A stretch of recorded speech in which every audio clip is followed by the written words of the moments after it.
पेट के थरिया में लोटा पूरा धो धा के लोग पीते थे और क्या कहते थे? चरणामृत। वो चरणों की गंदगी है कि चरणामृत है? चरणामृत नहीं, चरणों की गंदगी को हम पी जाते थे। हे कोना हो कोना सब छिड़क दो, सब पूरा घर शुद्ध हो जाएगा। इस झूठ की व्यवस्था में क्या मिलता है? घंटा, दूसरा मिलता है नीचता और तीसरा मिलता है चरणामृत। तो बाबा साहब अम्बेडकर ने अंग्रेजों से कहा तुम भारत छोड़ के जा ही रहे हो तो जाते जाते एक संविधान का निर्माण कर दो, नहीं तो तुम ऐसे ही चले गए तो भैंस चराएगा, गडरिया भेड़ चराएगा, धोबी कपड़ा धोएगा, चमार चमड़े का काम करेगा। तो 389 सदस्यों का चयन होता है और 26 जनवरी 1950 को भारत का संविधान लागू होता है। वो कहता है मानव मानव एक समान, फ्रीडम ऑफ व्यवसाय। यानी तुम पहले भैंस चराते थे, भेड़ चराते थे, चमड़े का काम करते थे, बर्तन बनाते थे, तुम चाहो तो छोड़ करके MP बनो, MLA बनो, टीचर बनो, डॉक्टर बनो।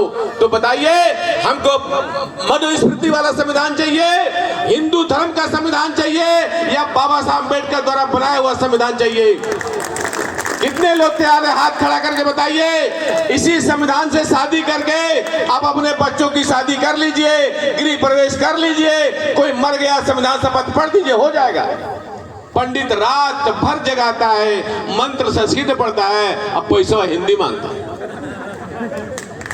आपको धागा पहनाता क्या बोलता है? एन बंधु बलि राजा दान मंद्रो महाबला तेन तो हम प्रतिबद्ध में न रक्षे माचल माचल। जिस धागे से आपके राजा दान बिन बाली को हम लोगों ने गुलाम बनाया, उसी धागे से हम आपको गुलाम बना रहे हैं।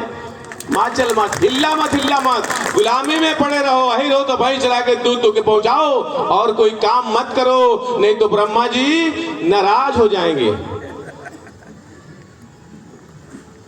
धागा क्या है? गुलामी का प्रतीक। कुत्ता दो तरह का होता है, एक पालतू एक फालतू। पालतू के गले में पट्टा रहता है, फालतू खुला घूमता है। ब्राह्मण आपके हाथ का धागा दूर से देख के समझ जाता है कि ये हमारी झूठ की व्यवस्था का पालतू। कुत्ता बोलना ठीक नहीं है, मैं भी पहनता था। हम जब मिशन चालू किए, भाईंदर में यादव जी है, मैं बोला भैया जरा भूख लगी है कुछ खिला दो। मैं घर पहुंचा, चूड़ा खा रहे हैं, दूध पी रहे हैं, चाय भी मंगा रहे हैं, और जैसे हम पहुंचा सब हटा लिया। बोला अब आप यादव जी नहीं रहे, अब आप शूद्र बन गए हैं, हमारे से आपसे कोई लेना देना नहीं है। हमने बोला अखिलेश यादव जी का कुर्सी कौन धोया, किससे धुलाया गया? गाय के मूत्र से। हिंदू धर्म में आपका स्थान क्या है? मूत्र से भी नीचे। बताइए उस धर्म में रहेंगे? जब मैं उनको समझाया, सावित्रीबाई फुले जयंती रखा था यही भांडुप में मौर्य हाल में, तो चाय भी पिलाया, चूड़ा भी खिलाया और 500 रुपया भी दिया। बताइए झूठ की व्यवस्था में ज्ञान की देवी कौन है? जय हो सरस्वती माई, जो स्कूल खोला ही नहीं, जो रियल में स्कूल खोली 1848 में, वो पढ़ाने गई तो लोगों ने कहा तुम हिंदू धर्म की डाइन हो, हिंदू धर्म के अंदर शूद्र को पढ़ाना, नारी को पढ़ाना पाप है, तुम पाप कर रही हो।